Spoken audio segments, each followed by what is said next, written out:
जय हिंद फ्रेंड्स, नमस्कार। So friends, हमारा पड़ोसी चीन ने एक के बाद एक फिफ्थ जनरेशन स्टील्थ एयरक्राफ्ट को सामने ला रहा है। J-20 के बाद अब FC-31 career based stealth fighter jet का एक मॉडल को मंगलवार को प्रदर्शित किया है।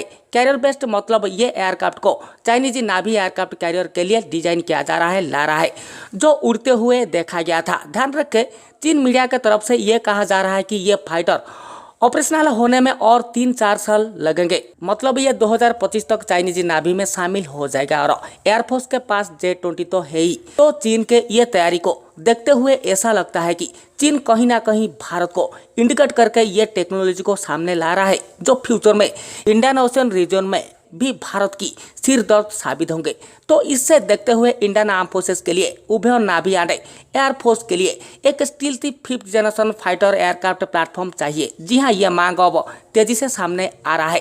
जैसे हाल ही में हमारे air chief marshal VR Chaudhary ने जोर दिया था कि हमें टू फ्रंट वार के लिए सतर्क रहना चाहिए और इसे मुकाबला करने के लिए फ्यूचर में हमें 42 स्क्वाड्रन, जी हाँ 42 स्क्वाड्रन एयरक्राफ्ट चाहिए। मतलब 756 यूनिट्स एयरक्राफ्ट चाहिए, लेकिन अभी हमारे पास 30 स्क्वाड्रन एयरक्राफ्ट मौजूद है। लेकिन हमारे एयर चीफ उनका कहना यह है कि हमें और 15 स्क्वाड्रन एयरक्राफ्ट जल्दी ही चाहिए, जो कि आमका के साथ। ध्यान रखें, हमारे भारत अभी तक कैरियर बेस्ड एयरक्राफ्ट आमका के लिए पूरी तरीके से ऑफिशियली सामने नहीं आया है, लेकिन शायद आमका के फर्स्ट प्रोटोटाइप 2025 में आने के बाद ये कैरियर बेस्ड आमका के ऊपर जा सकता है, या तो एक फिफ्थ जनरेशन TDBF के ऊपर। जी हाँ, मतलब अभी आमका को हमारे एयरफोर्स रिक्वायर्ड को देखते हुए डेवलप किया जा रहा है, डिजाइन किया जा रहा है, और नाभी के सामने इसका नावाल वर्जन भी नजर में है। ये फ्यूचर बताएगा। लेकिन आमका के फर्स्ट फेज में full scale engineering development FSED programme को सैंक्शन या मंजूरी दे दी जाएगी,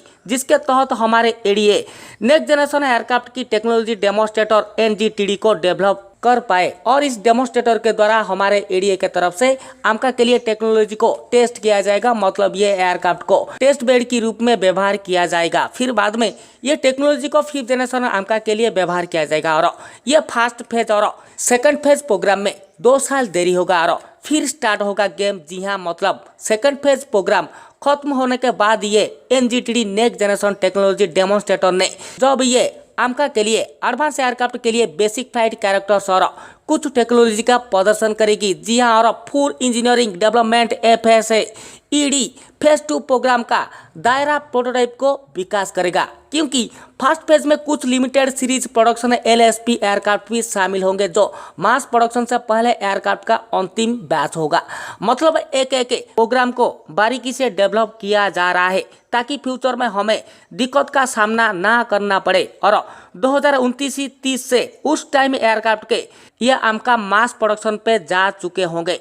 और यहाँ पर मॉडल के NGTD और प्रोटोटाइप मॉडल पर अमेरिकी कंपनी जनरल इलेक्ट्रिक के F404 इंजन को लगाया जाएगा, ताकि बेहतर पावर प्रोवाइड कर सके। लेकिन फ्रेंड्स, यहाँ पर हमारे GTRE और हमारे DRDO की तरफ से पूरी तरीके से ये कोशिश किया जा रहा है कि 2032 तक हमारे स्वदेशी turbofan 110 kilo Newton dry thrust class engine के साथ इसे इंटीग्रेशन किया जाए।